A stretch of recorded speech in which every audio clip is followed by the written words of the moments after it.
हिंदू धर्म के महाभारत ग्रंथ के अनुसार मृत्यु एक परम पवित्र मंगलकारी देवी है। सामान्य भाषा में किसी भी जीवात्मा अर्थात प्राणी के जीवन के अंत को मृत्यु कहते हैं। लालच, मोह, रोग, कुपोषण के परिणाम स्वरूप होती है।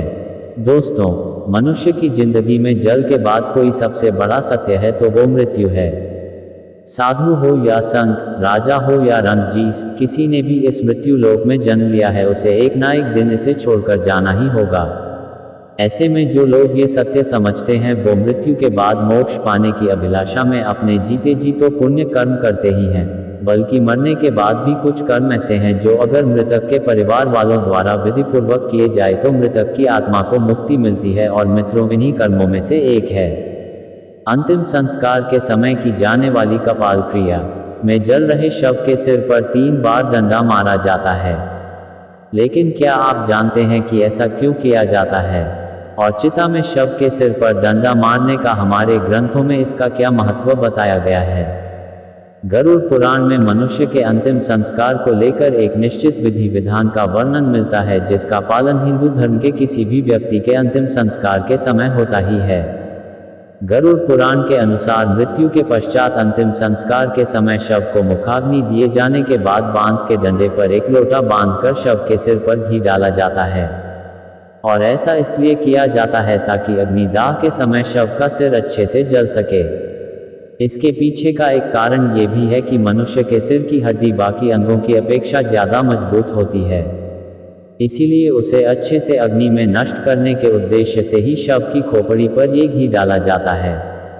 अब प्रश्न ये उठता है कि शव के कपाल को पूर्ण रूप से नष्ट करना क्यों आवश्यक है?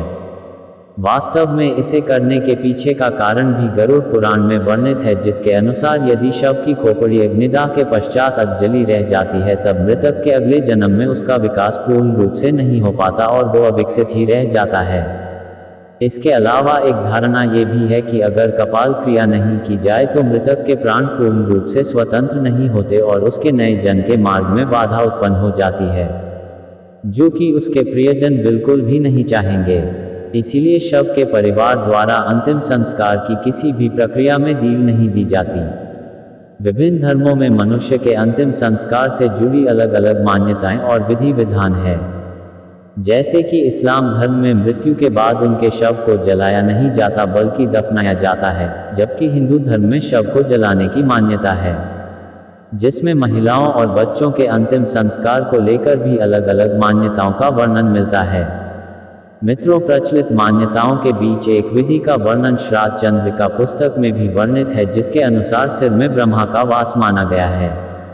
इसीलिए शरीर को पूर्ण रूप से मुक्ति प्रदान देने के लिए कपाल क्रिया की जाती है, जिसके लिए मस्तिष्क में स्थित ब्रह्मरेंद्र पंचतत्व का पूर्ण रूप से विलीन होना आवश्यक है। इसीलिए कपाल क्रिया को अंतिम संस्कार की प्रक्रिया में महत्ता दी गई है।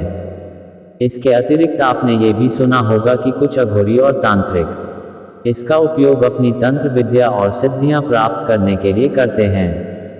यदि ऐसा उनके प्रियजन के कपाल के साथ हो जाए तो मृत्यु के बाद मृतक के लिए मोक्ष प्राप्ति की प्रक्रिया असंभव हो जाएगी। इस कारण भी कपाल क्रिया करना आवश्यक हो जाता है।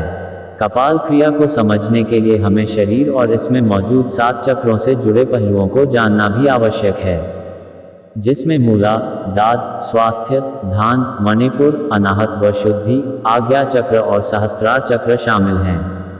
इनमें से सहस्त्रार चक्र को कपाल क्रिया से सीधा जुड़ा हुआ माना जा सकता है।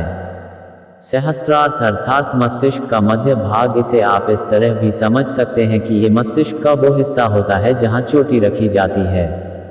यदि व्यक्ति यम नियम का पालन करते हुए यहाँ तक पहुँच गया है तो वह आनंदमय शरीर में स्थित हो गया है। ऐसे व्यक्ति को संसार, संन्यास और सिद्धियों से कोई मतलब नहीं रहता।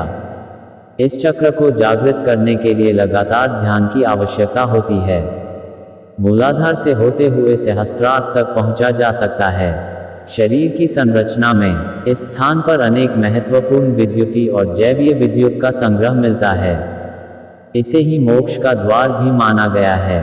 वास्तव में धर्मशास्त्रों के अनुसार जब मनुष्य की मृत्यु होती है तब हमारी आत्मा उसी चक्र से शरीर को छोड़ती दोस्तों, जानकारी पसंद आई तो वीडियो को लाइक करें और चैनल पर नए हैं तो सब्सक्राइब करें और अपने दोस्तों को शेयर करना ना भूलें।